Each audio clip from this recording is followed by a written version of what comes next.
उत्तराखंड में सीएम धामी की cabinet meeting खत्म हो गई है।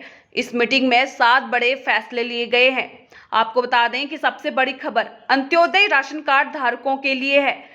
अंत्योदय राशन कार्ड धारकों को साल में 3 गैस सिलेंडर मुफ्त मिलेंगे। प्रदेश के कुल 1,84,142 कार्ड धारकों को इसका लाभ मिलेगा। इसके अलावा किसानों को 20 रुपए प्रति क्विंटल बोनस दिया जाएगा। उत्तराखंड में विधायी एवं संसदीय विभाग के सत्रवासन को मंजूरी दे दी गई है। इसी के साथ हरिद्वार में जिला पंचायत चुनाव पर चर्चा हुई। कैबिनेट बैठक में फैसला लिया कि गन्ना चीनी विभाग मूल्य भुगतान के लिए सरकार व्यवस्था करेगी।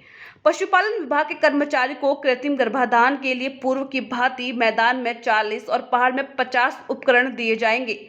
केदारनाथ में कुछ बिल्डिंगें बननी थी। कैबिनेट मीटिंग में फैसला लिया गया कि वही ठेकेदार वहां बिल्डिंग बनाएगा। इसी तरह से तमाम सीएम धामी की अध्यक्षता में 7 अहम फैसले सामने आए हैं। के बाद पहली कैबिनेट की आज मंत्रिमंडल की आज पहली बैठक हुई और जैसा कि 12 फरवरी 2022 को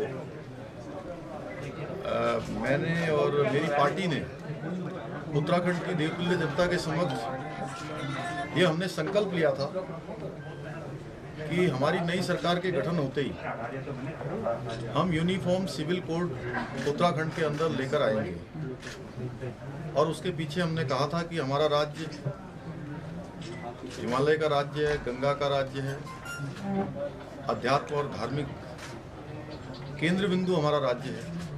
हमारी यहाँ की धार्मिक विरासत है, हमारी अपनी संस्कृति है, सैन्य बाहुल्य हमारा प्रदेश है। प्रत्येक परिवार से कोई न कोई सेना में है, किसी के घर का बेटा है, किसी की बेटी है, किसी का चाचा है, किसी के पिता हैं। वो हिंदुस्तान के किसी न किसी कोने में सेना में जाकर या अर्धसैनिक बलों में, सेना में या अन्य किसी फोर्सों में जाकर अपनी सेवाएं देश को दे रहे हैं।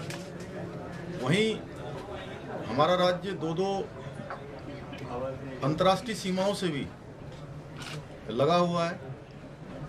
ऐसे में जरूरी है कि उत्तराखंड राज्य के अंदर एक ऐसा कानून होना चाहिए जो सभी के लिए समान हो। और हमने उत्तराखंड की देवतुल्य जनता के समक्ष ये संकल्प लिया था कि हमारी सरकार के गठन होते ही हम इसे लागू करने की दिशा में कदम बढ़ाएंगे और एक स्टेक होल्डर्स, विधि विशेषज्ञ और समाज के क्षेत्र में जिनका बड़ा अनुभव है, विभिन्न क्षेत्रों में जिन्होंने काम किया है, उन सभी को मिलाकर एक कमेटी का हम गठन करेंगे, एक उच्च स्तरीय कमेटी बनाएंगे। वो कमेटी यूनिफॉर्म सिविल कोड का ड्राफ्ट तैयार करेगी और हमारी सरकार उसको लागू करेगी।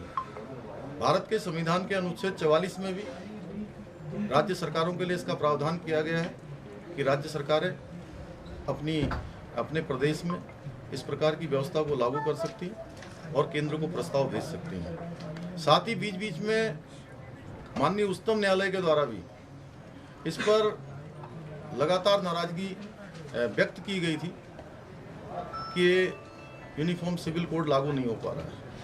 इसलिए हमने तय किया, आज हमारी सरकार ने, आज मंत्रिमंडल ने हमने तय किया कि हम जल्द से जल्द इसको लागू करेंगे।